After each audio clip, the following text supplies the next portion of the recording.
Good to see so many familiar faces online.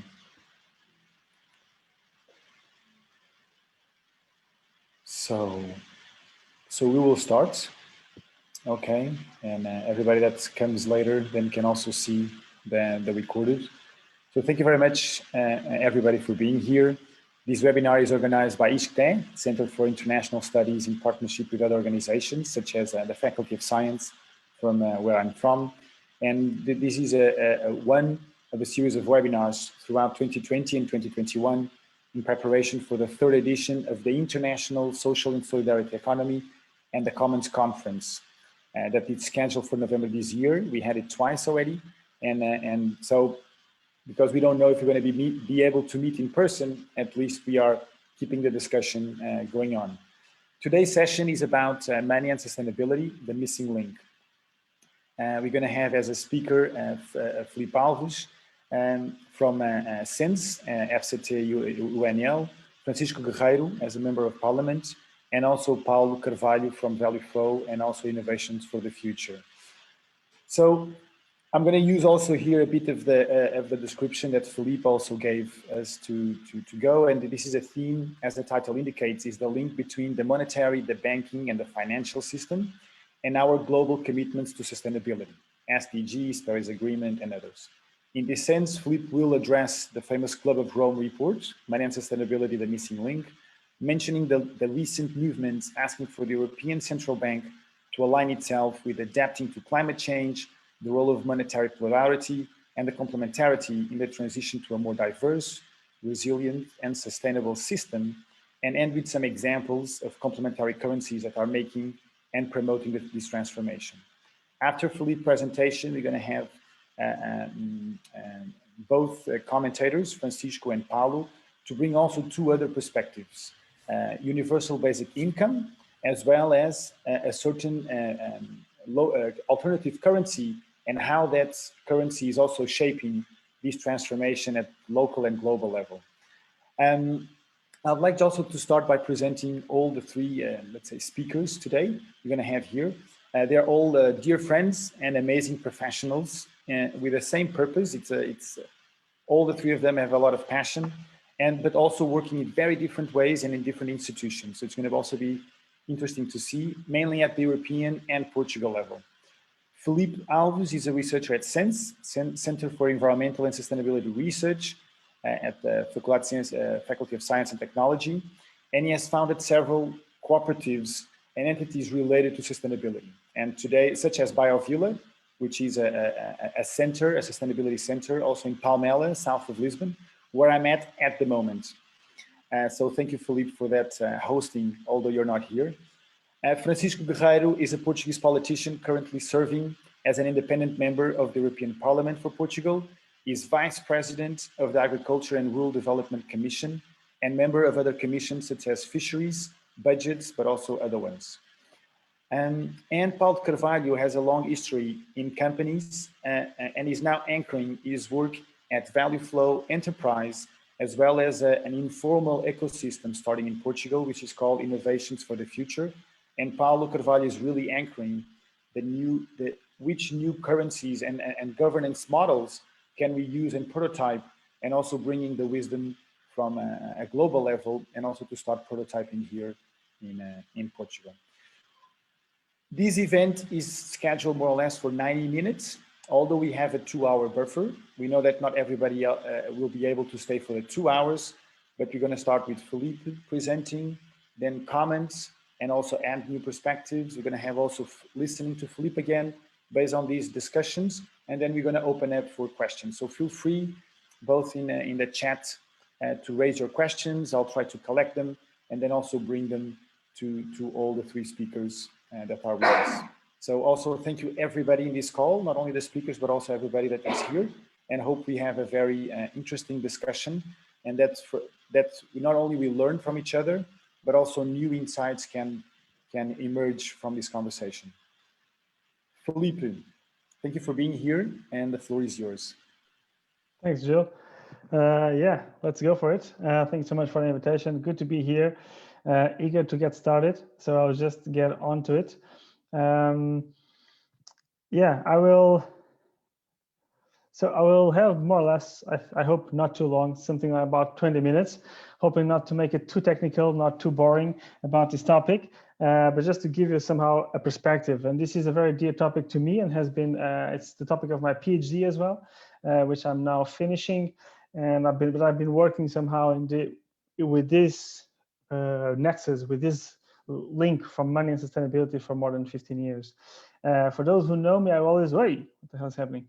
I always like to start with a quote, just kind of to put the intention and also to put what somehow we are here to talk about.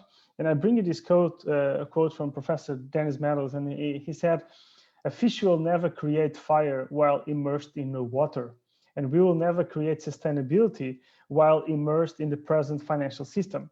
There is no tax or interest rate or disclosure requirement that can overcome the many ways the current money system blocks sustainability." So I think this quote somehow really kind of summarizes some of the ideas that I'm going to bring to you. And one of the hypotheses that it will be very hard for any of us to really shift our societies and our economies into a regenerative economy without fundamentally shifting the way our money, our banking, and our finances are organized nowadays. So it's kind of the working assumption. And this link or this nexus between money and sustainability that I guess for most of us, like, okay, yeah, so it's super clear. It actually, I would say again, that is something relatively recent. It might not even be, I would say it's 21st century news. We can claim, of course, that money is as old as people and human societies. One of the first forms of writing is actually debits and credits. And of course, you know, the role of money in social life has been a theme for religious debates, for all kinds of things.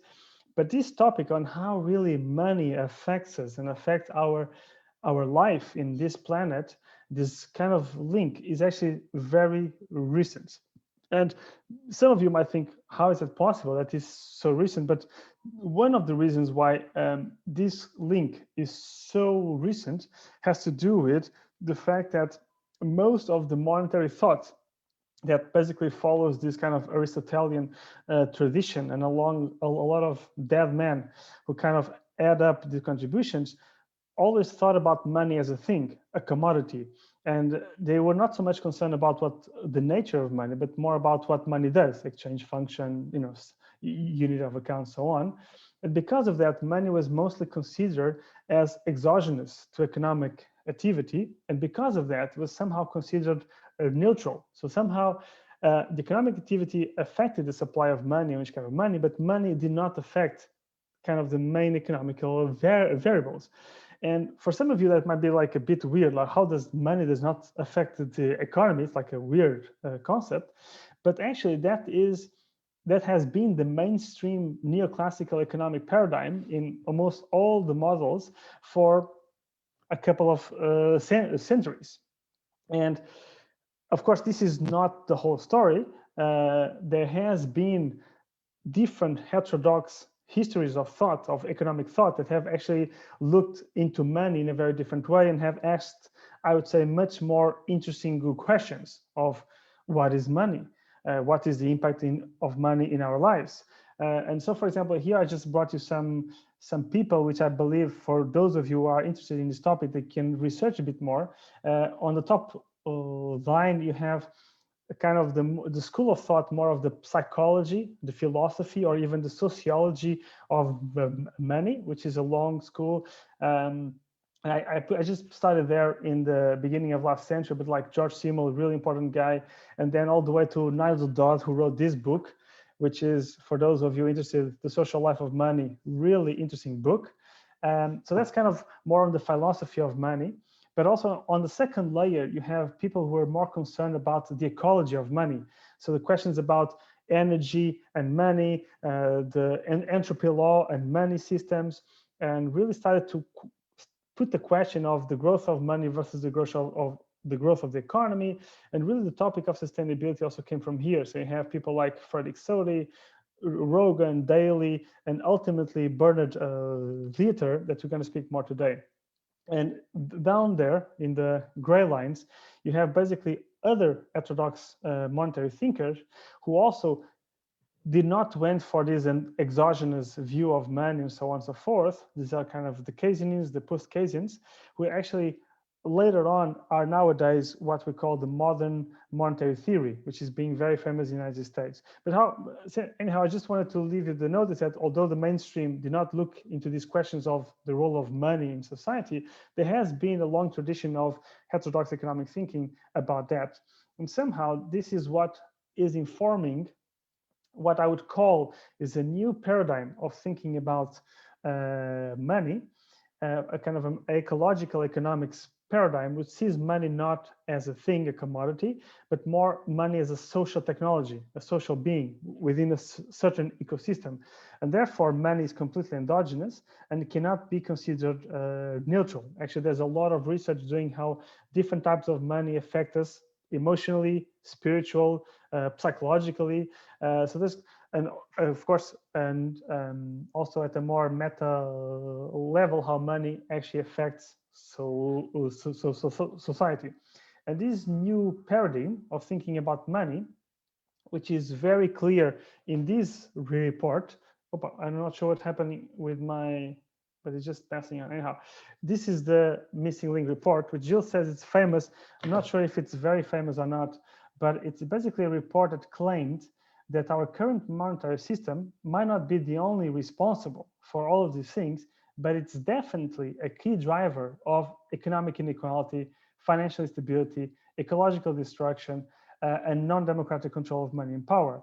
So basically, this report is one of the first that really brings all the arguments and just shows how is it that our money system drives, promotes, fosters all of this, even if it's not the only one or the only cause for all of this.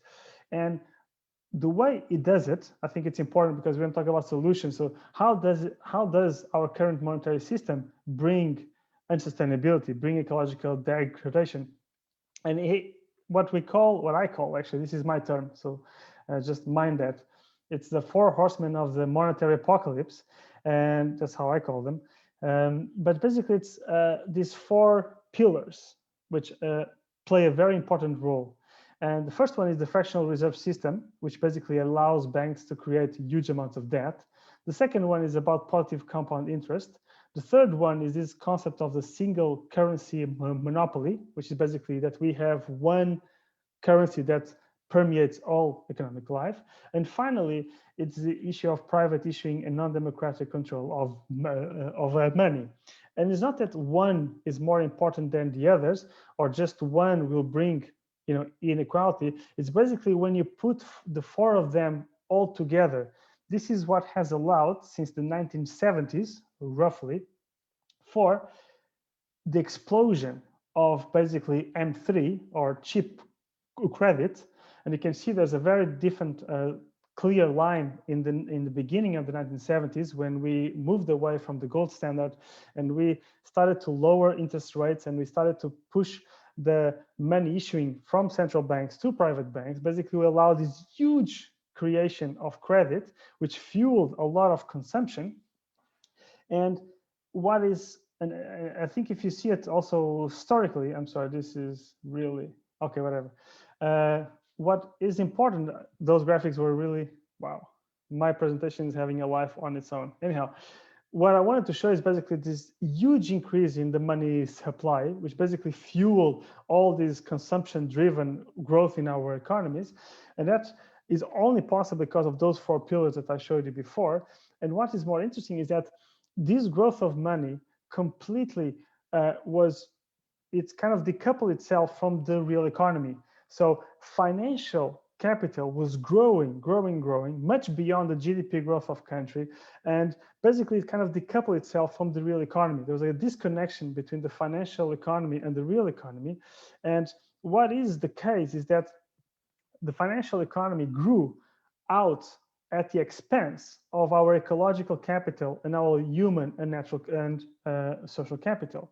And this is what is really important for us to realize, also because out of the billions and billions and billions of dollars and euros and whatever that are circulating on the globe, roughly 8 to 10% of it actually finds itself into the real economy. Most of it, this is a graph I wanted to show you, is basically on speculative, what we call the casino economy. So most of those cheap credit, most of that debt that was created is basically being used mostly for speculative gains, okay? So the question that I think brought us here is, how can we reconcile money with sustainability? How can we really build a new, more ecological monetary system? And whoop, I use. See, Filipe, sorry, Filipe, I'm just trying to see if I share it. Okay. There is like yeah. an issue. Okay. Okay. Yeah. So that, yeah. No, it's the same. It's the same. Okay. There's something going on. Yeah, it's okay. It's here. If right? you can just click on the next one. It's okay. I already kind of explained. It's no problem. So basically, what I wanted to bring, I think the question, it's kind of the opposite of what we see that our monetary system is doing nowadays. So how can we really bring a monetary system, monetary banking system that fosters? Oh, can I share again? Yes, please. Yeah, that can basically be an active player in the shift towards a more balanced, equal society. And let me just check where we are. Okay, yeah. And I think that on this topic, this is really where I would like to go into today, and also in the conversations, how can we make it happen? And is it already happening? And I believe there's like 3 different spheres on how this is already happening. And I normally put them on a scale. And I think they're like different dimensions of this kind of challenge of bringing money into and sustainability and connecting them both. And the first one is really about the move of greening our money. Let's call it like this. And it has a lot to do with calculating and mitigating the ecological or the social footprint of our money system. And I'm going to go into that later. The second one is basically how we can channel out the existing money for good. So basically, how can we divest from fossil fuels and put our money for good? And the third one is really how can we consciously design a totally different, a radically different new monetary system that consciously works for the public good. So there's kind of these 3 different layers, dimensions. And one of them has really to do with this ecological dimension of footprint of money. And one of the things that came into the spotlight was many different discussions from the critics about the carbon footprint of Bitcoin. So people were saying, yeah, Bitcoin is great, whatever, but Bitcoin, it has a huge ecological footprint, so it can never be sustainable. And there's many different studies that actually showed that that's actually correct. Bitcoin has a carbon footprint which is bigger than countries such as Pakistan. So, and it's, even if you compare it with Ethereum or with the other crypto assets, Bitcoin, for example, has really a huge ecological footprint. And then if you compare it with Visa, which is basically the biggest payment system in the world, the environmental footprint of Bitcoin is huge. And this is particularly relevant because if you're building a new monetary system or a new payment system, you do have to have in consideration its ecological footprint.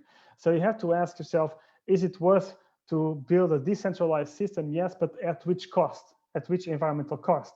And most people don't see it because the environmental cost or carbon footprint of Bitcoin is mostly in China.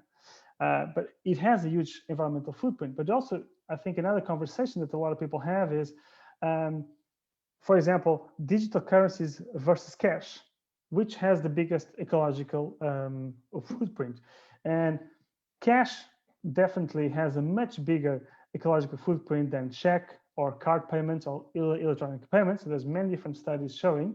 And even now that most central banks are changing paper money for different polymers, and they are, trying to make cash a bit more sustainable, there's definitely it's a lot of evidence that cash itself, in terms of the ecological footprint, has a bigger ecological footprint than most digital or crypto currencies. This is something that I think is relatively important.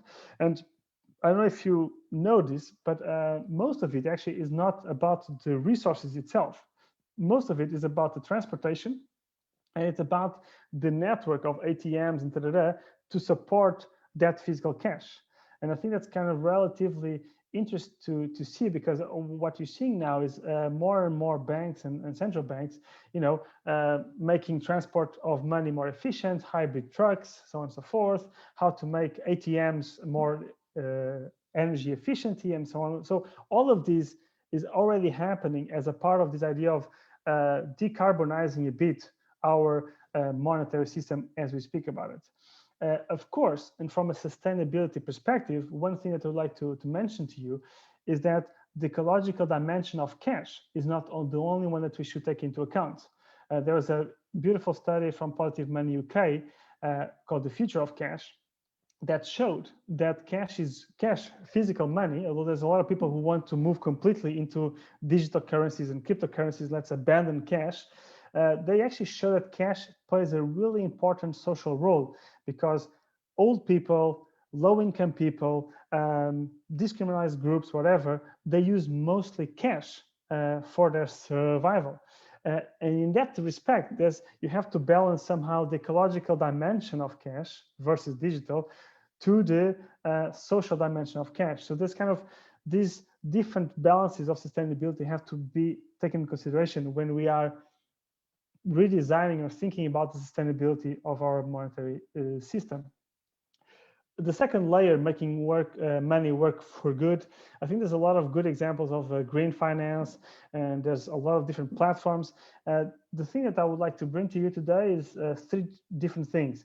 First of all is the whole movement of divestment. So it's basically how to divest our pension funds, our big investment funds, from fossil fuel industries or very polluting industries to basically the new greener sectors of the economy. It's something that is actively happening nowadays, and to huge amounts of money. Second of all is the proliferation of platforms. And I just bring you here an example from Portugal, which is GoParity, which have basically fundraised already 5 million euros, which are basically enabling people to invest in renewable energies, or invest somehow in companies which are aligned with this kind of new regenerative economy. But I think more importantly, and more at a meta dimension, is really this push for central banks to not only decarbonize themselves, but also become more transparent about where they're investing, which kind of sectors, which kind of industries they are supporting. So Positive Money Europe, together with some other NGOs, asked the European Central Bank basically to have a bigger disclosure on what is their carbon impact and the carbon impact of their investments. Also, for the European Central Bank to stop subsidizing fossil fuel companies and derivatives of this. This is really relevant. Also, that the European Central Bank and other central banks to bring the climate issues and the climate targets into their monetary policy, because what studies showed was that the monetary policy of the European Central Bank was not in alignment with our Paris agreements. So how is it possible that as an European Union, we are committing ourselves to certain targets, but then our monetary policy, our banking policy is completely dislocated with that kind of agreement? So there's a kind of a paradox there. And there's also a quest for what is called the green quantitative easing.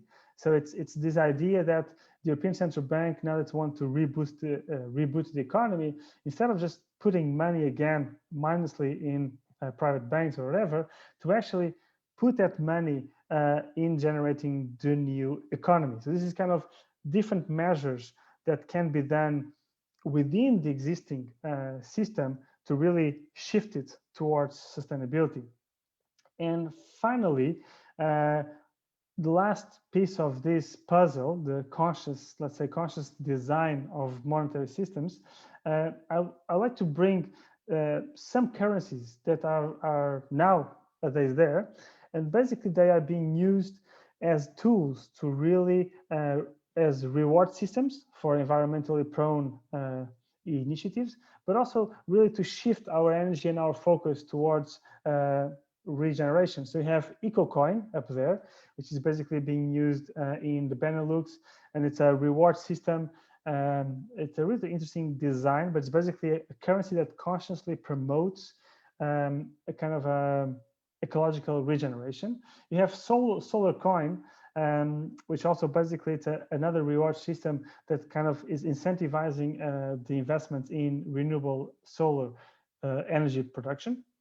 And one of the most, I think, interesting cases is SEEDS, which I think, at least to my knowledge, is one of the only new digital currency that's coming on that very clearly puts a regenerative economy at its core, but also that's being designed at a global level, but with a really truly participatory process. And I think that is a very interesting case study because, namely, I believe that SEEDS might be one of the interesting case studies of one of these tools for promoting a kind of a truly regenerative economy, not only because of its decentralized nature, because of its participatory governance, because of this transparency, because of this consciousness. And it's one of them that integrates these three dimensions that I brought you. So it has thought about its ecological impact. It has thought about how can it be a tool for good, and is also consciously designed to integrate all of those levels that we believe that the monetary system should be and should foster. So, but I will let Paulo Carvalho speak a little bit more about the SEEDS project. What I wanted just to kind of finish and wrap up is that most of these kind of things, movements, are already happening, and they are challenging these four pillars of sustainability that I mentioned before. So alternative banking and the Bank of the Commons, alternative finance, local currencies, cryptocurrencies, municipal currencies, public banking, sovereign money, all of this is already happening as we speak nowadays. And I think most of them act in one or both or many of these kind of dimensions of sustainability. So you have cryptocurrencies that are challenging the monopoly of state money, but at the same time also of private issuing and control of money. So you have all of this happening. And for those of you who are really interested and really want to know more about this, I think in terms of the full reserve systems, you can really go into the IMF working paper about the Chicago plan, or you can read this book, Modernizing Money. Really interesting stuff about full reserve system and backed currencies. For those who really want to know more about monetary diversification and complementarity, there's a beautiful book called Monetary Plurality in Local, Regional, Global Economies, which was brought up by Georgina Gomez in 2018. Really nice book. Those who want to see a lot of experiments of different types of currencies with different types of interest rates and systems, etc., the International Journal for Complementary and Community Currency Research is a great source of information. And for those really wanting to know more about these new visions on how to take the power to create and allocate money out of private banks and into the public sphere or into the collective sphere, you can really go into modern monetary theory or even to this report that I've been talking about. And just to wrap up, I believe that the global financial crisis of 2009 basically created a landscape shock that shook the entire money and banking system as almost nothing had done before. And when it cracked up that space, it basically allowed for a lot of new niche innovation, new technologies to come into the kind of the banking regime, let's say like this, while at the same time, the banking regime itself has been shifting and transforming and adapting somehow. And all of this, basically these movements to realign the current paradigm, the current monetary and banking system are happening as we speak. And if you ask me what are probably two of the movements that might have a bigger impact in terms of the future, I think it's either global cryptocurrencies such as Bitcoin or seeds or whatever, I think they will play a crucial role on redefining power structures and power relationships when it comes to monetary transactions. While at the same time, in a more at a local level, I see a lot of potential for municipal complementary currencies, which are deeply rooted in the territory, to really basically shift somehow the economic and social relationships in a certain space. So of course, there's a lot of things about green finance and green banking, etc. And I see them a lot of like small tweaks or small improvements in a system which is not so good. But I believe that municipal complementary currencies and global cryptocurrencies can really play a major role in shifting, on a major shift, on a more radical shift. So just to wrap off, two slides. I think the takeaway that I want to bring today, and also to leave for discussion, is this big transformation of the monetary system towards sustainability, and not only, is happening, and it was triggered in 2008, 2009 with the global financial crisis, and it's really underway at so many different levels. I would say that there is no single path or a secret recipe on how this necessary monetary transition can happen, because there's so much emergent dynamics that are happening. And also something that I learned, and I believe it's an insight that I have, which is there is no single currency, no matter how perfect it is designed, even seeds, that by itself can change things. I believe that we need an ecosystem or an ecology of money, where different monies, different type of currencies can be used to serve different purposes within different scales.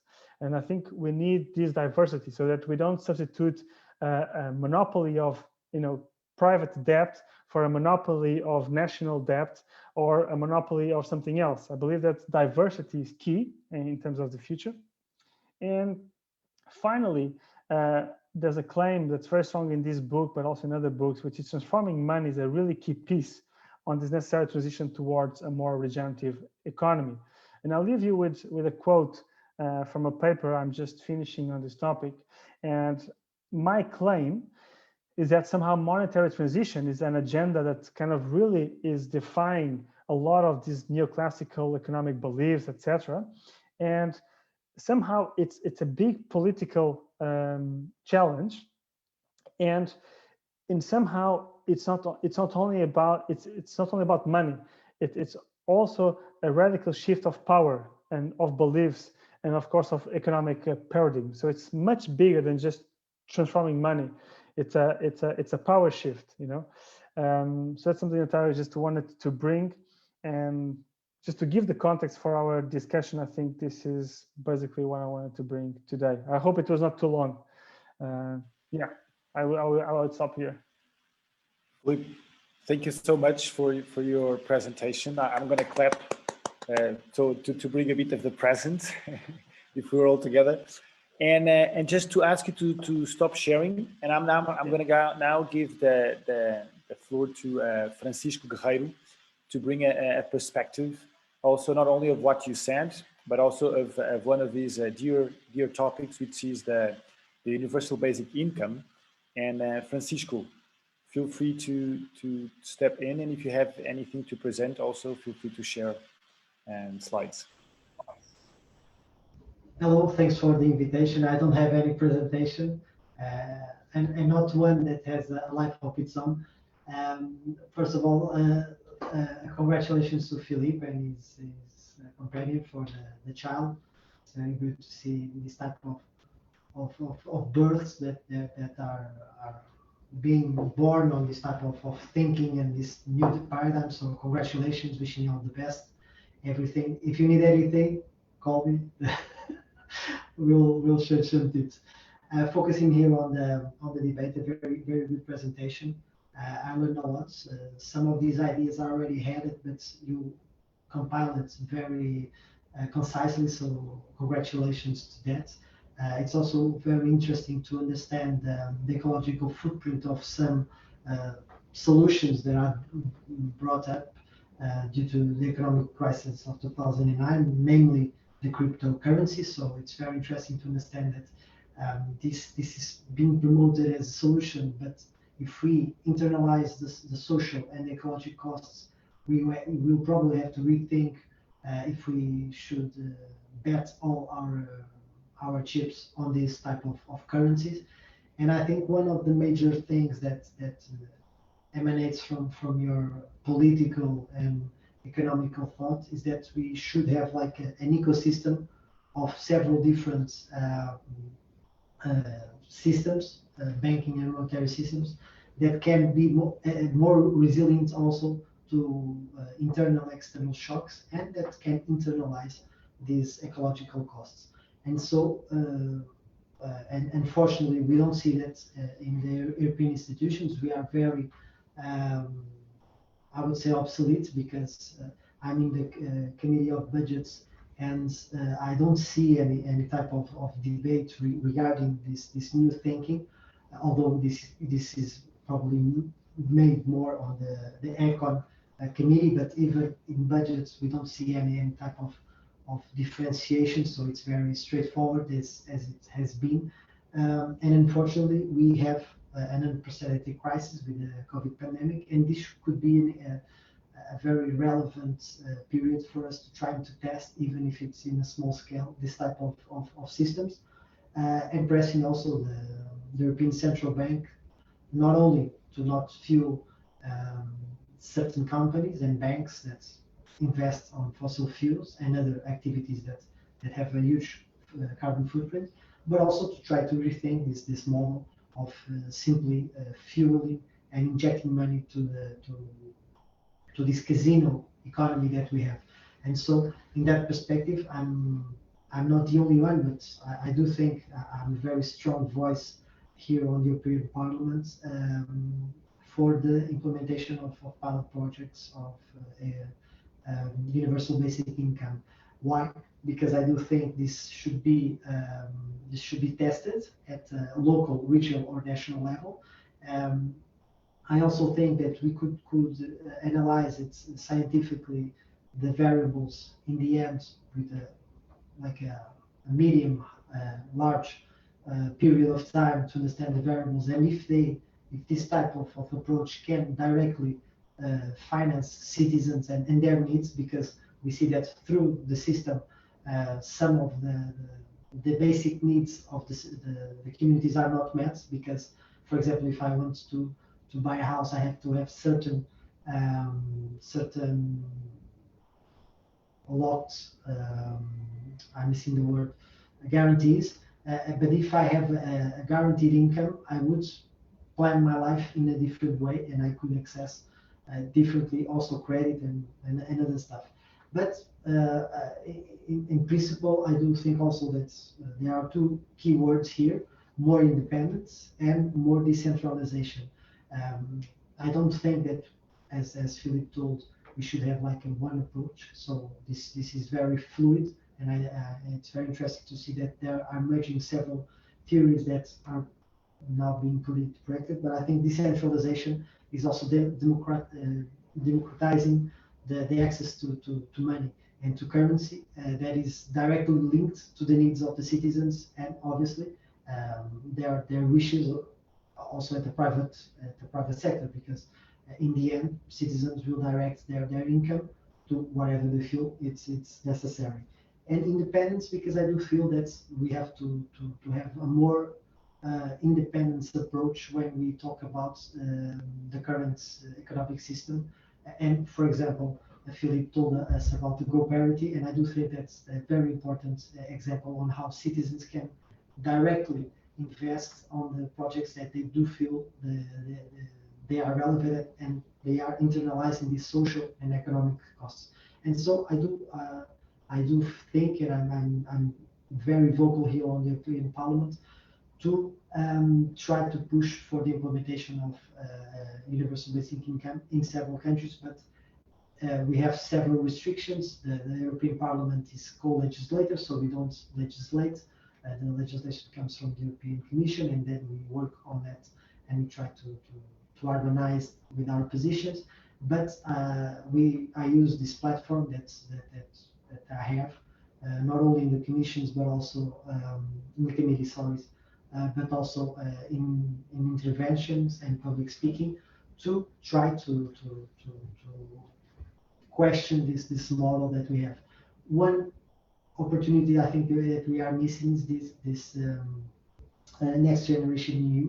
It was a fund of 750 billion euros that it's allocated to the countries, more or less half in subsidies, direct subsidies, and another half in loans with a very low interest. But even here, we could have thought about a different way of channeling this money and trying to even if it's in a small portion, trying to push the member states to reinvent themselves in the way that they use this money. But this is current economics, and I do think that this will be a very an important amount of money that will be wasted in this type of economic paradigm. Let's see what the future holds. I'm very not optimistic in the timeline that we have, because scientists say, and you probably know this better than me because you're social scientists, and we have a very short window to make this transition. So let's see if there's any disruptive variable here on this economic and financial paradigm, so we can break free of this illusion that this economy is working for us, because in the end, footprint, the ecological and social footprint, as Filipe said, is not internalized, and so we live in an illusion, in an economic model that is an illusion. And so let's see if there's a disruptive element. I do think that UBI could be that one of those variables that can disrupt the centralized view. But let's continue to push forward from some ideas that Filipe is pushing that are very interesting, and I do want to read that PhD in the end. So keep up the good work. Francisco, thank you so much for it's always a joy to see the way your being is presented. I know you're really pushing far wherever you are, you're really pushing, and still you can do it in a very light way, a smiley way that makes everybody comfortable, although you're pushing everybody into a discomfort zone. So thank you very much for doing that. And also, as I always mention, feel free to, especially here it's mainly academic people, to ask them to bring the studies to present, because the work that you're doing also in the Parliament, it's very precious. And now I'm going to hold the stage to Paulo, and also challenge him to not only take into what Filipe said, but also about the UBI, the Universal Basic Income, and how the alternative currencies, how seeds can also deal with that. And sometimes we have so much to do in order to implement sustainability and even go beyond in order to start regenerating all our ecological, social, and economic systems.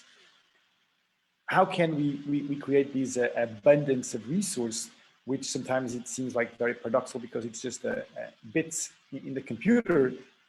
How could we support communities that I have the feeling that both individuals and communities are also really eager to start doing, but they also need some of the resources to stay alive, and that's why the Universal Basic Income is being requested.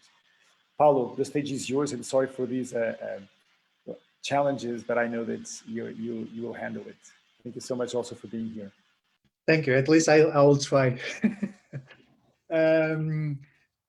Yeah, so thank you. First of all, thank you, Filipe, for layering the challenges so in such a coherent, organized way. And I think that now we have a more clear path to follow. So the first thing to say is that introducing a little bit the way of value flow here in Portugal, and it really addresses one of the questions in this chat, at least my understanding of it, which is the alternative solutions. They would need a legal framing that challenges frequently the regulatory legal constraints of a country. So we need to be advocates to shift those gears as well, and that's a little bit what one of the things that value flow is doing in what regards seeds, to create the right container for seeds to sprout, right? And we really like the metaphor of seeds and the idea that we are planting seeds at this stage.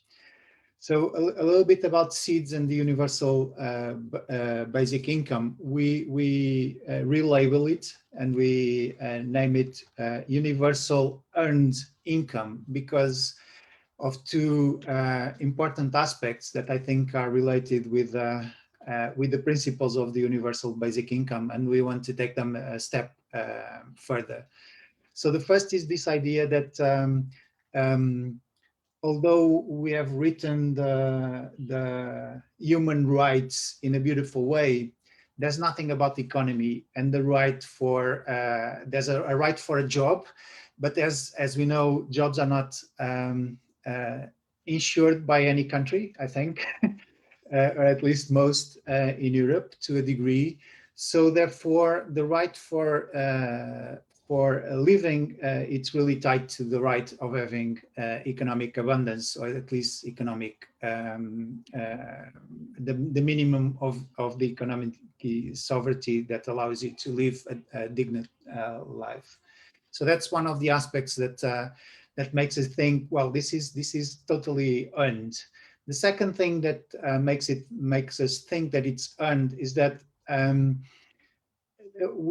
we actively participate in society, and if given a chance, we do believe that we participate positively in society.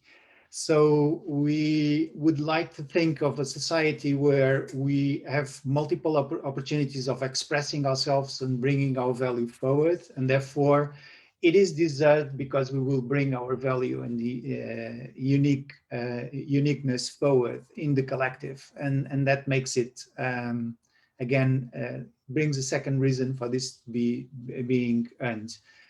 And because we do believe this is really one of the reasons why seeds is distributive by nature, and it rewards every individual and organizations with the abundance of the economy, therefore creating these conditions for the universal basic income to become a reality as we drive the overall economy of seeds. So seeds, and this is done by governance, so it's governed by everyone. And so far it is established that on every lunar cycle, and we are using the natural cycles to regulate our flows, on every lunar cycle, the abundance of the economy will be distributed by nature to all participatory individuals based on their contribution. And what is this contribution stuff? I think this is what glues seeds to the regenerative movement. And I won't present much, but I will show two slides. Let me just share here. Okay, can you see these ones? Okay, maybe if I put it like that. So the way we are aiming to have this distribution, and since we'll have two stages, we are on stage one, just guaranteeing that we have the enough participants so that we activate the protocols that would regulate this distribution of money. The way we would like to think is that whatever activity, human activity you have, you could have a positive impact on the planet by doing it in a regenerative way. So if you take farming, for instance, we know that farming, the mainstream farming is degenerative, but it could be regenerative.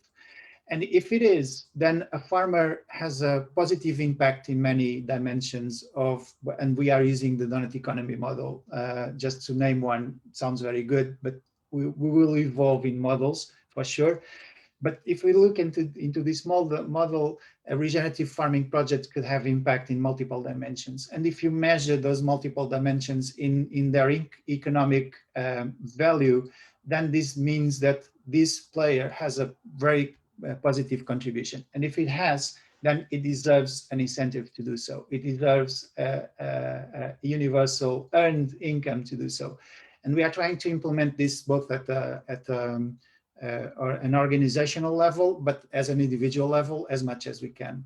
And this is one of our exploratory elements. And one of the examples that we have, and we would love to, as a Portuguese, I would love to have this in Portugal, or as a European in Europe. Costa Rica is on a path to become the first regenerative planet on Earth.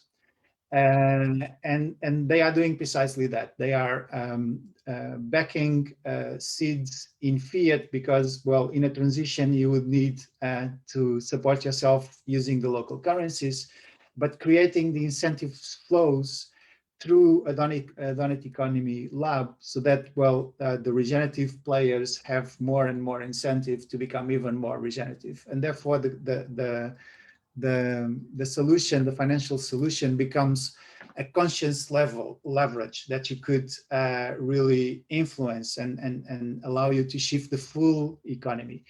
Because one of the things that we learn in terms of our research so far in value flow, and we are very recent, is that whatever the domain you pick, you would see that, well, system change is trans-contextual.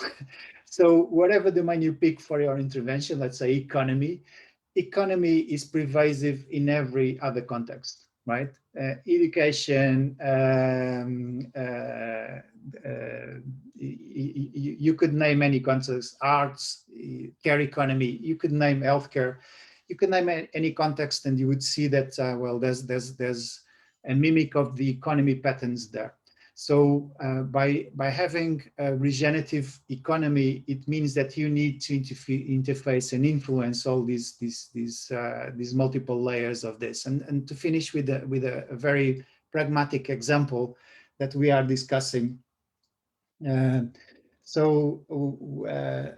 SEEDS as being an international initiative has many players for many continents. And there's this one dear friend in Romania that poses frequently this example. So she has a hand that it's working in Spain in the care economy. So she's taking care of elders, which is a problem, I think, in Europe, very put in bold by the Corona crisis, right?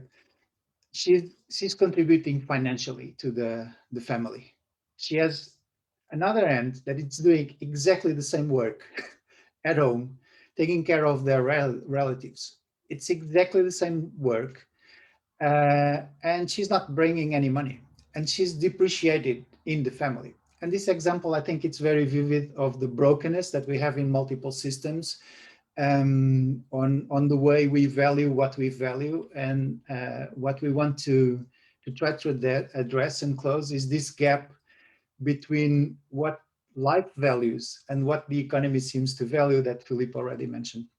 And then finally, just this last point, SEEDS is not a monolithic solution. We don't believe in monolithic solutions. So SEEDS is now a global currency that it's available, but it's designed to support multiple currencies. To the limit, any organization joining one particular toolkit that we are now preparing and packaging, called the DHO, will be able to establish its own coin. And that's the DHO, it's operational for any level. The level that we would like to consider more interesting is the bioregional level, where a bioregional could create its own currency or multitude of currencies. So one of the currencies that we will soon experiment with would be a gift currency. So a currency that shows gratitude. So a sort of gratitude token to complement what the currency is giving you. So now stop there. Paulo, thank you so much for the sharings and the examples you gave. So I'd like just also to give again the word to Filipe, also to probably do some linkages, Filipe, complement some things, bring some examples. You also got 2 questions, one from Andre and just recently one from mine. Yeah. Yeah, okay, I'll try to be short. So one of the things that I would like to bring here, and is actually this idea of what is the role that complementary currencies can have in stimulating experiments such as the universal basic income. And I remember like a few years ago, there was a universal basic income conference in Portugal, which I attended, and there was one of the slides of the presenters in the dimension of money and UBI, which was, if the only critic to implement a UBI is where to finance it is money, then the problem is money, not UBI. And so this idea that actually you can overcome or bypass that, let's say, critique or limitation by bringing another currency that can promote that type of experiment, it's something that is being developed by different people in different ways.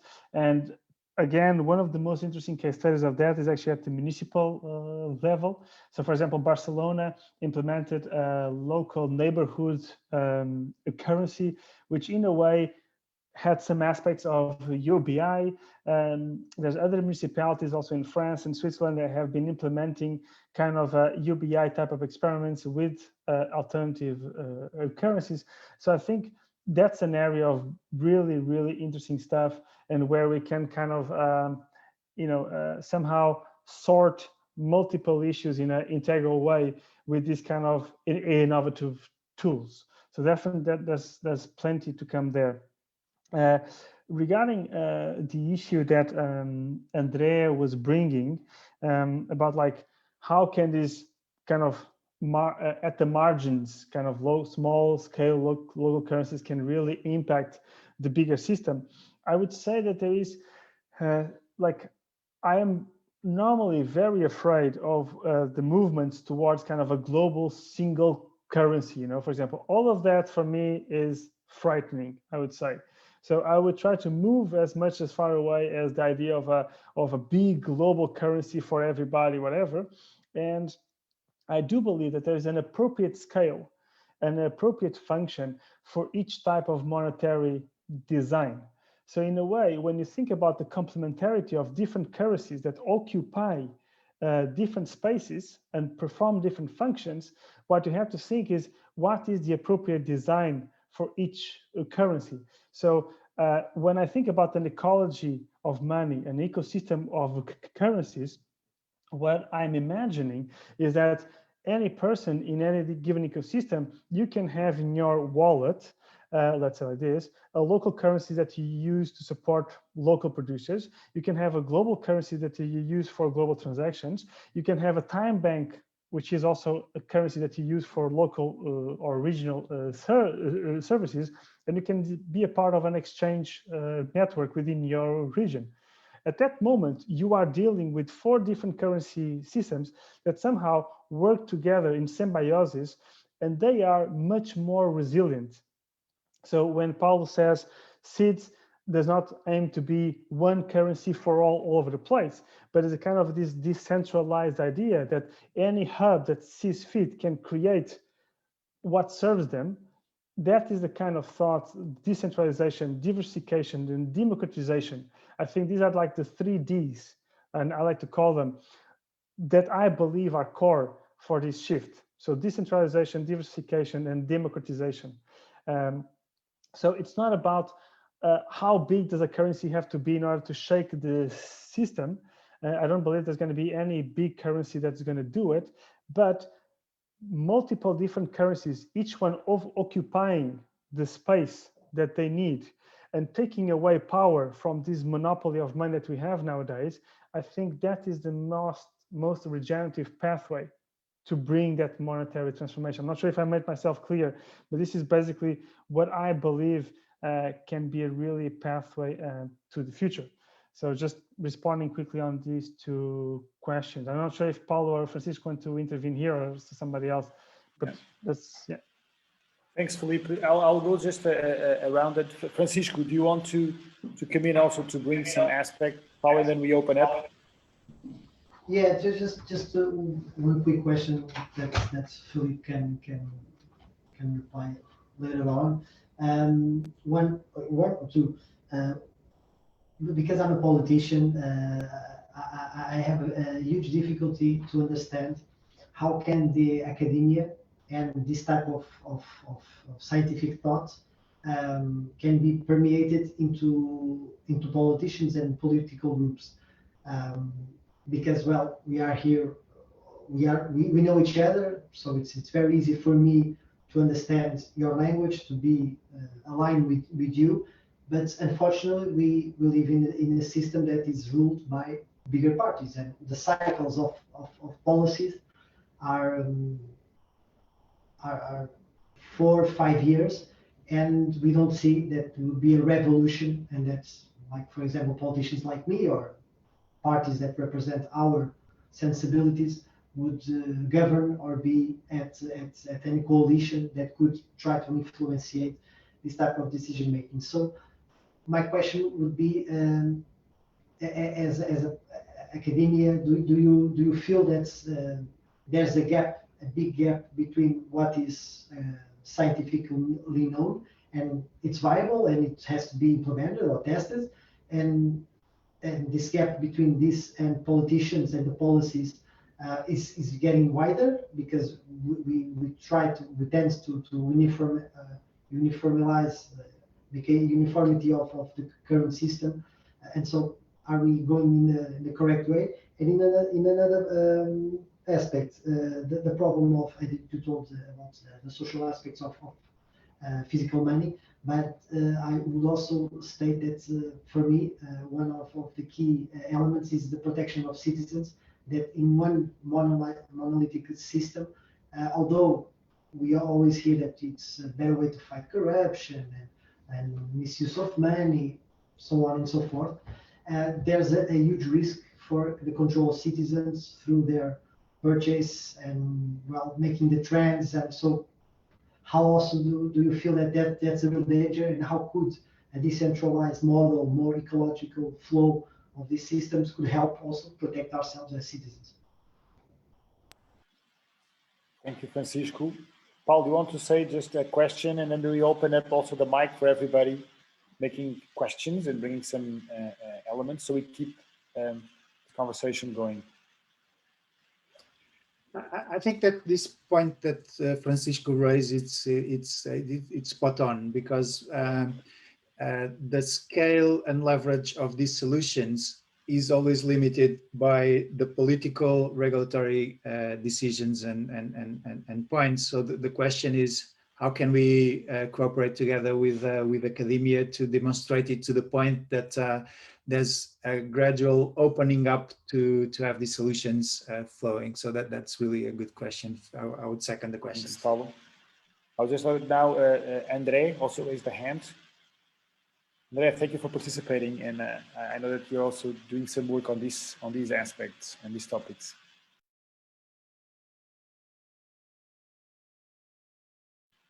You cannot unmute your microphone, so if you can't, just feel free to okay, you are now. No? Okay, just now I can. Yeah, it was saying that you muted me, not I muted myself. So hi to all. Filipe, thanks for the presentation. It was really nice. It is a topic that I'm really interested on, especially the alternative local currencies or banks and so on. And you probably know a lot about the Brazilian movement of local banks. They have a complex network that was helped and developed in partnership with the government. So actually this question from Gil is actually very, very interesting towards the Brazilian topic, the question that he just posed. So for example, in Brazil, there were over 100 community banks or local banks, with each one with its own alternative currency.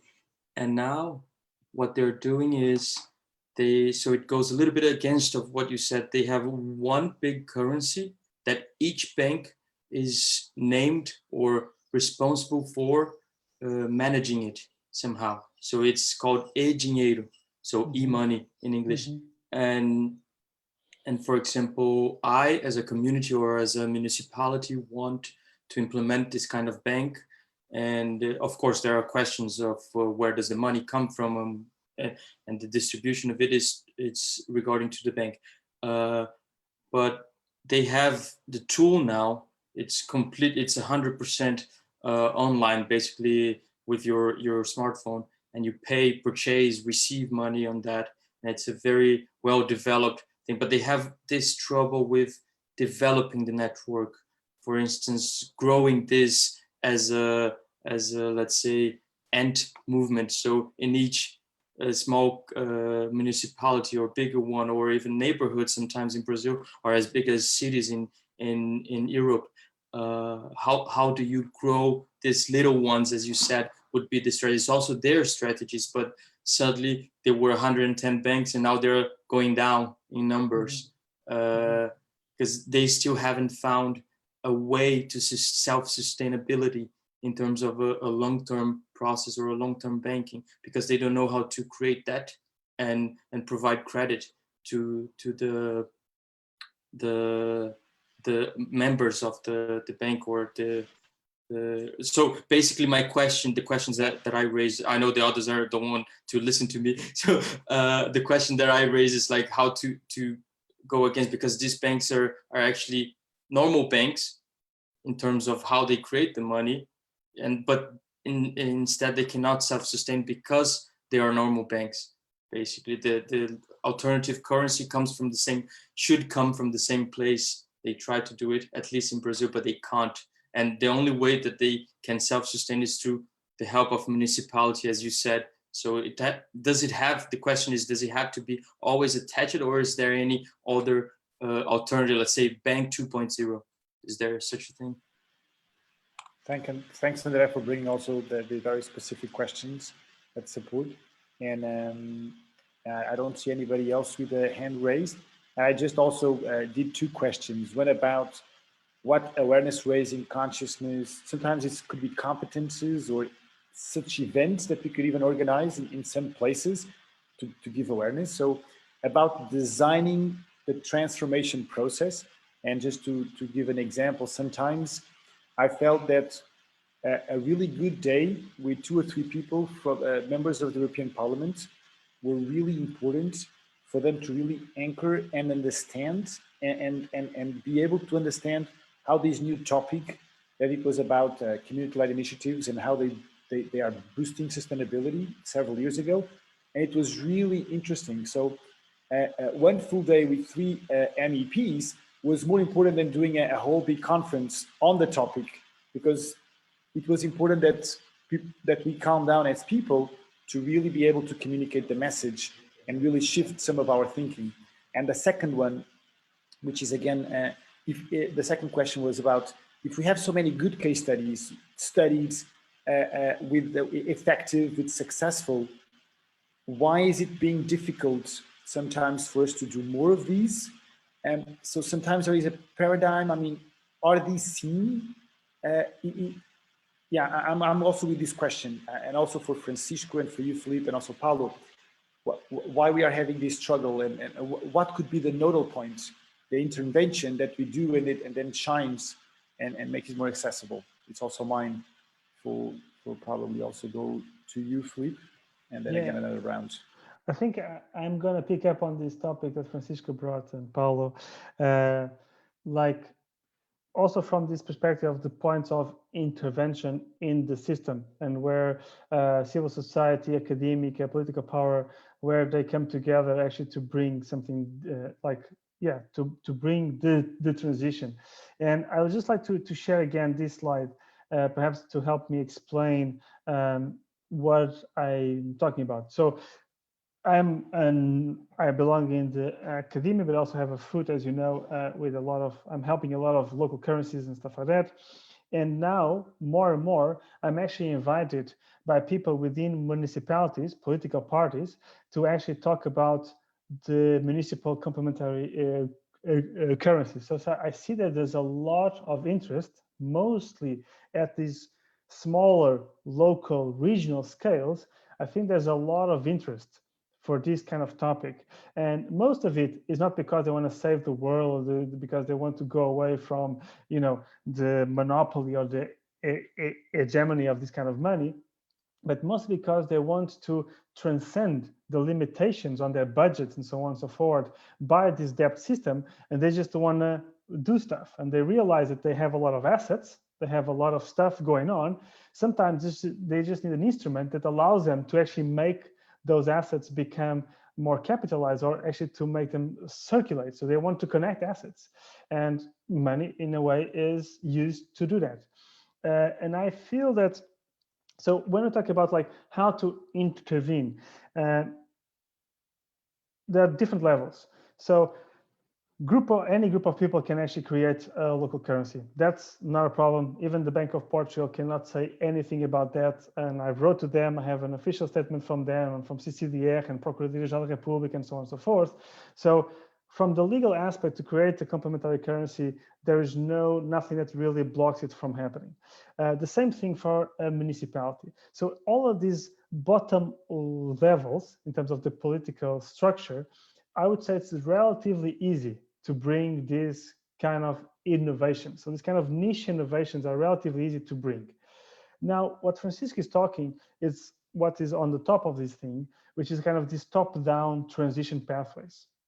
And I think the biggest of them, and of course they are much more heavy, much harder to bring, much more complicated, complex, and so on and so forth. But one of the people who've been doing it, I think, in a really interesting way, is the international movement for monetary reform, and the people at Positive Money Europe, and they've been lobbying quite a lot, not only for the European Commission, but the European Central Bank, and so on and so forth. And it's not a matter of what's best. Is it to play top down or to play bottom up or squeezed? And I think all of them have to be happening all at the same time.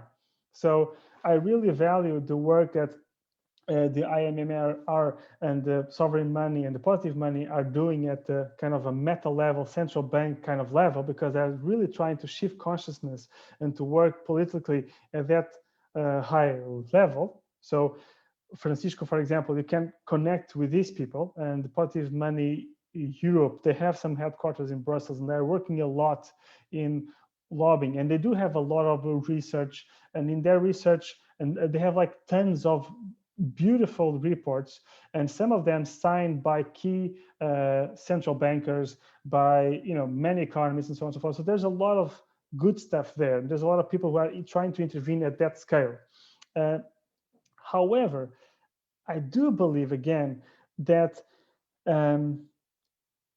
global cryptocurrencies, by bypassing that entire system, have much more freedom nowadays to create completely parallel systems without having any kind of supervision by the institutional actors. And in a way, that freedom also comes with a lot of responsibility. That's why I like SEED so much, because it's such an open participatory process, so transparent. But I do believe that global cryptocurrencies have a lot of freedom to create different stuff. And from a political perspective, I have a lot of faith at the local and municipal level, because I believe it's one of the key points of interventions. And it's one of the best ways, because local economies are relatively easy to be grounded, to establish good systems of trust between people, and to really be connected and grounded with the real economy. So that's why I chose these two ones, because I think that the leverage points easier to intervene. But to Francisco, I would say that if you want to intervene at the European level, probably the best is just to connect with these people from Positive Money Europe, because from my perspective, they are the ones that have been doing the best work, and they are probably one of the most advanced think tanks in terms of monetary reform that you can easily attach to. Yeah, and there's another topic that I would like to bring, which is this idea of money and control and money and power. And I think that we have to really believe that money and political, economic, socioeconomic power nowadays in our very highly monetized society, they are very well connected. That's also why it is so hard to structurally change money, because it's so much locked into the political and economic power.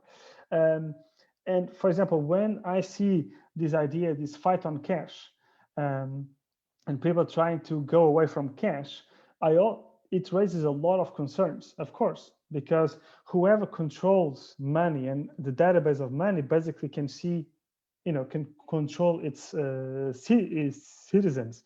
So I think that cash plays a big social role.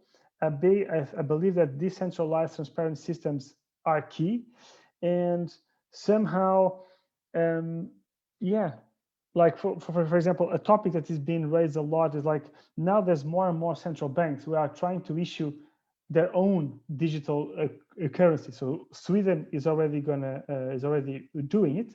So basically, the Central Bank of Sweden is now printing not printing because it's a completely digital currency, but it's basically the central bank trying to reclaim again the money issuing power to its own hands and to choose where it's going to put the money into the economy. And this is a movement that is, I think, unstoppable. So there's going to be more and more central bank currencies, which somehow are not it's not privately issued, it's publicly issued, and how that governance is going to unfold. That's a very interesting question, and I don't know exactly how that's going to unfold. But for your question about money and power and money and control, I believe that governance, real and transparent, participatory, democratic governance will be the most important topic. Yeah, so I think answering to you guys, that's kind of my take on these topics. And I'll stop sharing. Thank you so much, Filipe. I'd like to ask if Francisco or Paulo would like to come in for another round. And also, again, for everybody that's listening, feel free to share your questions on the chat. Just quickly, because I saw here a question of Tiago Santos stating that, well, how could the citizens be beneficiaries if they don't contribute or they don't work? I think one of the key issues is for us to decouple the income from labor, because, well, we are still cultural and even financially, economically attached to this idea of full employment that is based on an economic model of the 19th, 20th century. And so the way that I see the evolution of technology and the automatization of bigger chunks of our society, for example, one of the biggest sectors in the US is transportations. There are thousands of citizens that are drivers, and this is a sector that is due to efficiency, because obviously if you have a system that trucks can go 24 hours, they don't have problems because they don't have to sleep, they don't have insurance for health, well, several other things. It will be economically viable to have the automatization of the sector. Millions of direct and indirect working places will be affected. And so, and we are still stuck to this paradigm. If we fully automated society, not all, but a large portion, even sectors that we don't think it's possible now, but for example, lawyers, okay, there were some studies made that computers can analyze thousands of procedures and make the best predictions of the outcome of the trials, better than law firms that are really good and nowadays are paid millions to represent their clients. And so if we see that automatization that is bringing a lot of citizens to unemployment, and they don't have the income, that's the thing that they could contribute to society, we have to rethink our social and economic model. And obviously we had to have a fight to end fiscal paradise, to fight corruption, to democratize and be more transparency. This process that Filipe also stated, and Paulo, with these approaches, always very transparent, how the money is spent, especially public money, and how it is allocated. And obviously, we could think about other types of financing. For example, we could tax the automatization of several sectors because they substitute human labor, and so they could contribute to that chunk of money. And obviously we can then have this ecosystem of financing. We can have local, national, and even European level to try to finance this universal basic income. It's just the way that if we are talking about the local one, obviously it tends to be more local finance, but with some instruments that can be national or European. But we can play with this type of financing. And I think that democratizing, being more transparent, and fighting corruption and the fiscal paradises are fundamental for us to allocate the funds where they are needed. Thank you, Francisco. I could chip in and say two things. So on SEEDS, we are doing two very different experiments. So our first DHO is experimenting with a definition of universal earned income. So I will always make this difference. And the conclusions there is that we need to reinvent work. So from small letter work to big letter work, meaning that this is the expression of yourself and you need to be valued for that. If you look into a community and you make the question of what is really capital work that is done to sustain the community, I think the answer would be radically different than if you approach it from a work small letter kind of paradigm. So for instance, taking care of your kids, it's necessary for the communities to thrive. You don't have any income to do that, right? So, but you should probably, because this is the only thing that keeps us here, next generation. So we are reinventing work, and that's a layer of experience. The other layer of experience is that, and it's supported by the Swiss government. I think it's not yet fully in place to start, but the principles were this, is that there was, that Swiss did this referendum on universal basic income. And while it failed, it created a lot of debate there. And there was this Swiss millionaire that said, okay, I'm able to bank an experiment for a relevant experiment in a city for a period. And the government did not do nothing. And he approached SEEDS for SEEDS to be the solution. And now finally, we are at the verge of signing off an experiment where SEEDS would be the local coin, the local currency. And this would be done at large so that we can experiment and pose these multiple questions. And again, the angle that we are approaching it, it's always, well, this is your contribution for a community, which if you name it like that, then you are redefining work. And I think this would be a complementary angle to what Francisco just said. So let's see if this goes through, but we are very hopeful that that would be the case. And then the other thing is about governance. So one of the things that we are really stretching is governance. So we are experimenting with things like liquid democracy and all sorts of blockchain technology that allows you to very quickly adjust the decision-making processes so that we have a framework for governance. And I think this is very promising. The overall SEEDS decisions are made through a voting process. So SEEDS works as a bank where the citizens, as we like to say, make the decisions of where money flows, right? So to create the flows of money, these are participatory, and the design itself can be evolved by any citizen in a referendum. And we are experimenting these multiple ways that we think could be evolutions of the present democracy state, because there would be a point where, again, like Filipe was enforcing, power strings would need really a very active voting mechanism to allow us to say, okay, this is the will of the collective, right? This is the will of us. So we are experimenting with this as well. Thank you so much, Paulo. And I will, I will do some of the key messages I got, not all of them, and then do a final round for us to close. Also, this session has been a really great session. Of course, it's just one step, and I would really want us to feel leaving from this session what in me is touching. I mean, what next could I do or be or think about to keep this momentum going forward? And I'd like to share. So we had money can support the shift from an unsustainable path to a regenerative path, with key characteristics as also mentioned: scale appropriate, decentralized, democratized, diverse. that there are no legal restrictions to implement a local alternative currency at the moment in Portugal.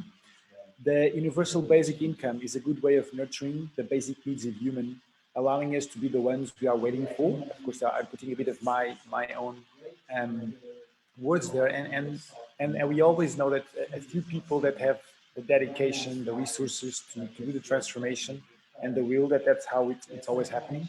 The need for decoupling the monetized system and this full employment goal. And I plus also on the chat about humans are the only living species that can get unemployed.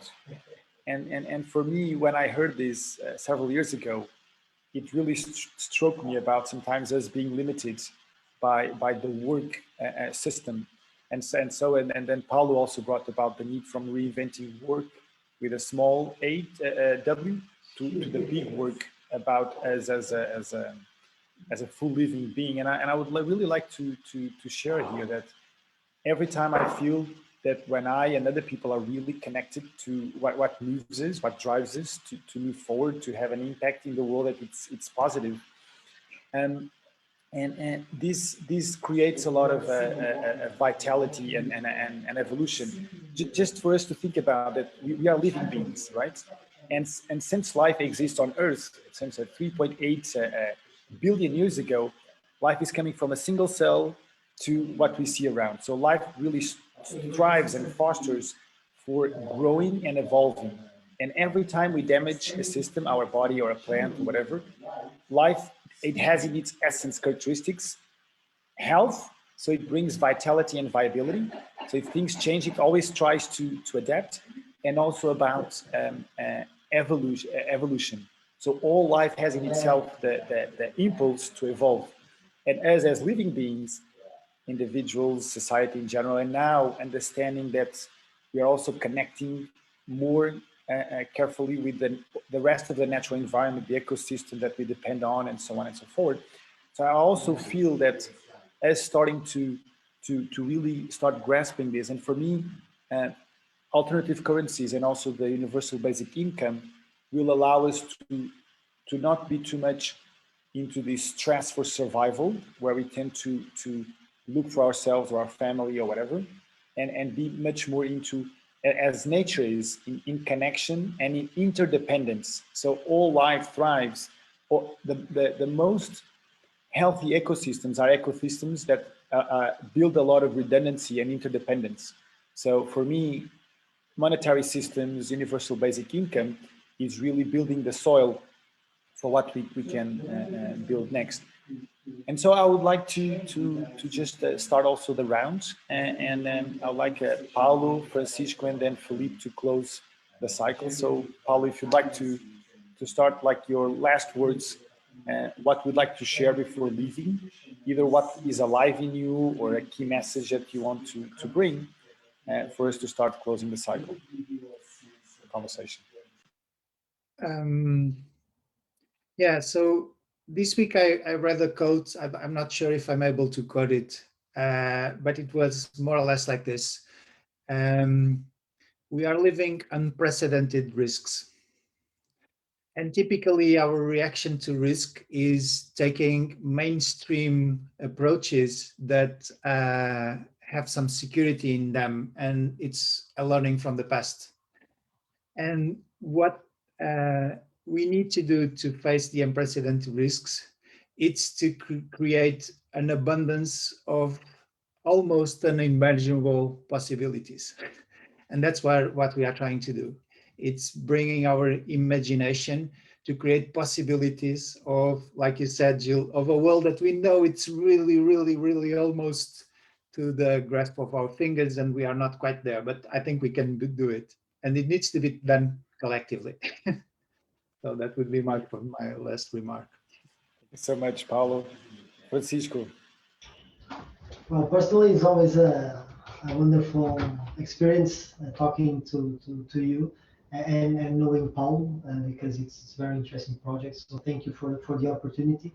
And as a politician, and being at this sphere that is so high level and so stratified, it's really interesting to see that there's a drive to really be bold and to try to shift things, not all top down, but from several and multiple angles. And at that level, it's very refreshing for me also, because we tend to crystallize in our comfort in our positions, and especially here in the European Parliament.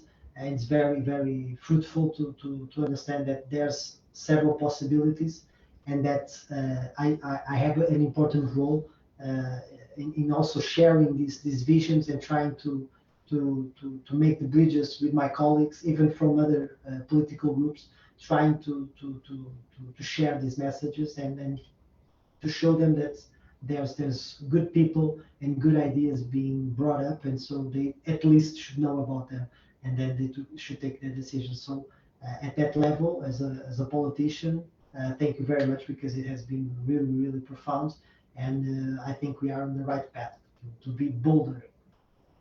Thank you so much, Francisco, and a big hug full of energy for you being a father, also in the parliament and so on.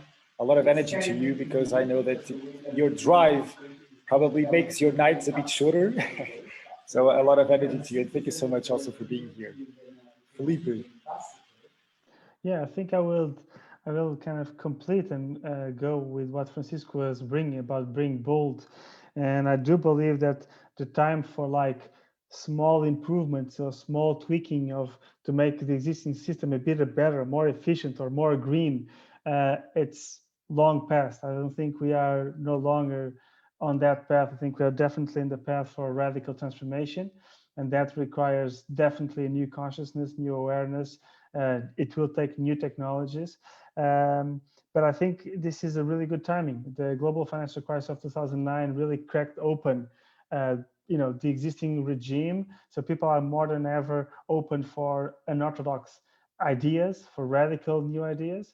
And again, as I brought before, this kind of the 3Ds transformation, bringing more diversity, decentralization, and democratization will happen from the bottom up as much as from the top down, and as much as within the existing regime. So all of these dynamics are happening.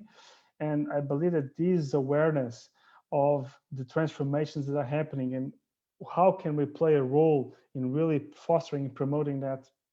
I hope that the presentation today helped you a little bit on that.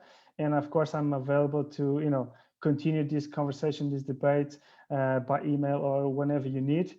And yeah, if you have any comments on my presentation or anything that you'd like to add or to question or whatever, I'm here and I'm happy to respond to any of that. And thank you so much for your questions and your presence here today.